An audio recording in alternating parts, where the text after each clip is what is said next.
What's up YouTube, welcome back to the channel. In today's video I have the Furitek Scythe build completed and on the bench.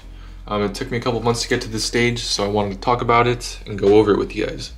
So first things first, this is the Furitek Scythe chassis. It comes in this purple color and it's very controversial in the RC world, especially for these 24s. A lot of people like it, a lot of people hate it. I'm kind of in the middle. I don't think the design is the most appealing, but it does what it does. It's a comp crawler. It's designed to be a comp crawler, so it does have that form factor. I have it in this purple finish, and here on this latch right here, I did so happen to break the little hinges that hold it in place. I was first upset, but I kind of like that it's not held down anymore because it was super hard to get off anyways.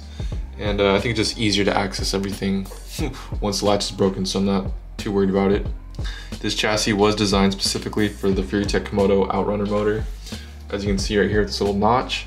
So if you have an Outrunner motor, you can definitely fit it on your chassis.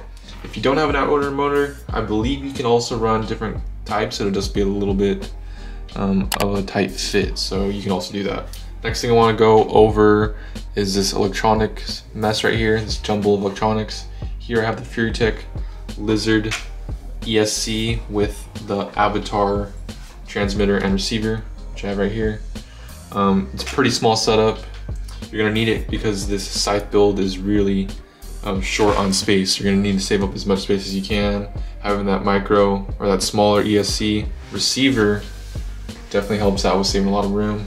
Next thing, let's move on to the wheels and tires. So these are scramblers on a set of RC 4-wheel drive stamp steel beadlocks. These are from a previous Ultra 4 build on my channel. I sold it to a friend in Oklahoma, so I don't have the chassis anymore, but I did save the wheels and tires. I definitely would recommend a set of scramblers just because of their size. You can get over a couple of different obstacles because of their size alone. I did vent them, and I also cut the foams inside, and I did the WD-40 mod, so that should help out with some grippage when you're out on the trails.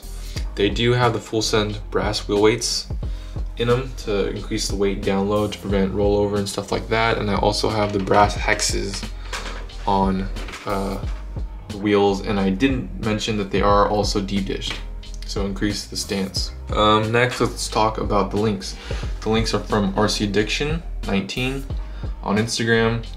He's a homie from the Pacific Northwest, and he makes handmade brass links for SCX24s.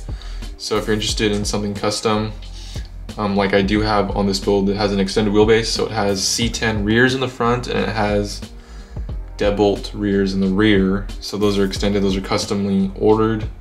You can look him up on eBay and his Instagram, and he can make anything in any size that you'd like. And he also does the front steering link as well in brass, and he has some custom 3D printed ends and some brass pivot balls. So great quality stuff. Next, I have the Hot Racing long travel telescoping shocks on the build. They do allow for a lot more articulation, sometimes a little bit too much. They're pretty cool. They're definitely high quality. They're $40, so they're not cheap. They're definitely expensive. On this chassis, the little screw that mounts to the shocks, you need, I can't remember the size, but you need nuts for them. And I didn't have access to these nuts, so I was using an old steering servo, but eventually I ordered the nuts on Mofo's website. I forget what size they are, I'm not too sure. But once I got those, I was able to properly mount the shocks on the chassis because it wasn't doing that before. So that's another $8 on nuts that you're gonna need to buy if you wanna run this chassis. Up front, I have the Emax servo. Never had any issues with any of them. I burnt one after 9 months, so it's definitely quality servo for its price. I do have the Hot Racing brass diff covers up front to increase the weight down low. The CG on this thing is definitely a lot lower than, let's say, a Gladiator or a stock C10 or a Jeep, just based purely on the design of the chassis, so that's great for comp crawling. I also have the Hot Racing extended 4+4mm axle extenders on to the Furitek Scythe along with the deep dish wheel, so it also increases the stance on the build to increase stability, side hill handling, stuff like that. What else do we have on here?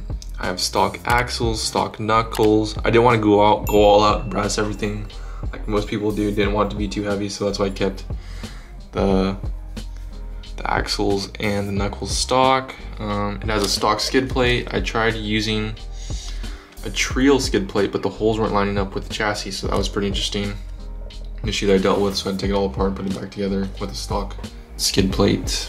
Also, I didn't mention that because I increased the wheelbase up front, that meant that my drive shaft had to be also increased, and I had to cut it down a little bit because I was using the stock C10 drive shaft, which I needed maybe about 1/8 of an inch to be removed to have it line up perfectly.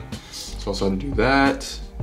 Didn't have any issues. Well, no, actually I did burn out the transmission with this Furitek Moto outrunner motor, so I had to replace that. I'm running the stock battery. I need to get a better Velcro for all this mess back here. It's kind of messy.